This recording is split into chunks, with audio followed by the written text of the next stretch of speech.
Donc, sélection rapide avec l'outil de sélection rapide. Vous remarquez qu'il y a même chez moi une des pattes qui n'est pas sélectionnée complètement parce qu'il y a des herbes qui passent devant. C'est pas grave. Du moment que j'ai à peu près la silhouette de l'éléphant, c'est bon. Alors, c'est pas toujours possible, évidemment, d'utiliser l'outil de sélection rapide. Ici, c'est parce que la couleur de l'objet, entre guillemets, est bien différente du fond.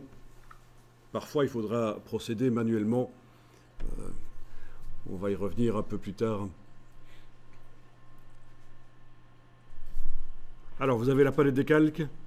La palette des calques, vous allez faire en sorte que la sélection actuellement active là devienne le masque de fusion du calque.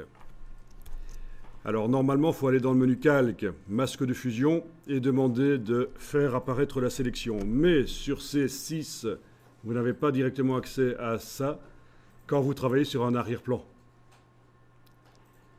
Vous confirmez, menu calque, masque de fusion, faire apparaître la sélection, chez vous, c'est grisé inaccessible. Donc vous allez devoir double-cliquer sur le calque d'arrière-plan pour le déverrouiller.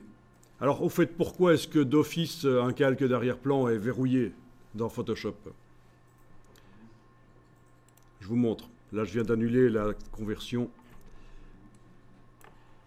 Je fais une petite parenthèse ici.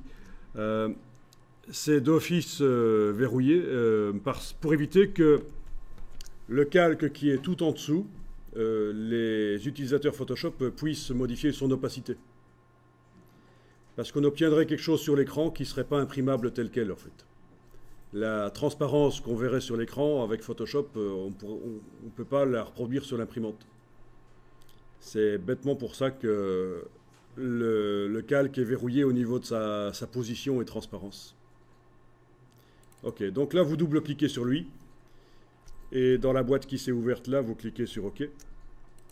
Donc, techniquement, maintenant, on peut modifier la transparence du calque. C'est justement ce que Adobe essaye d'éviter.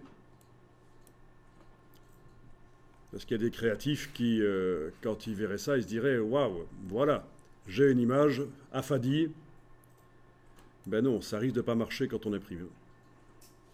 Ça risque de changer de couleur. Bon. Ok, donc laissez bien sur 100%.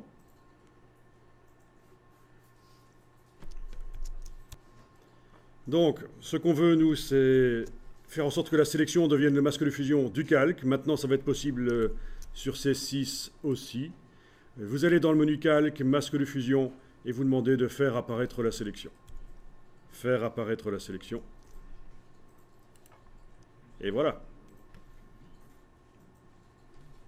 Bon. J'annule parce que pour vous montrer que certains parmi vous vont peut-être essayer d'utiliser le raccourci ici en dessous. Ça marche aussi. Hein. Le raccourci du masque de fusion. D'accord? Ajouter un masque de fusion. C'est ce que l'infobulle me dit. Je clique. J'ai ajouté un masque de fusion. C'est vrai que quand je reviens sur l'icône, il ne me propose plus d'ajouter un masque de fusion parce qu'il y en a déjà un sur le calque. Par contre, il me propose d'ajouter un masque vectoriel. Si vous l'avez fait, ça risque de vous ennuyer. Techniquement, ça risque d'être un problème. Donc, jetez le masque vectoriel.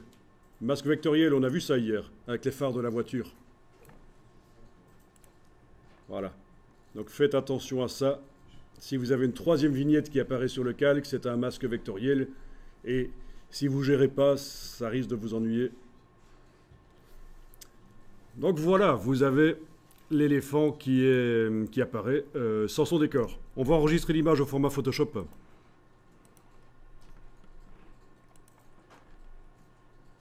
Donc dans le dossier 4e jour,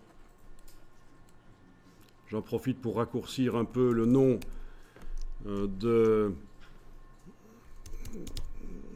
du fichier en gardant l'extension .psd.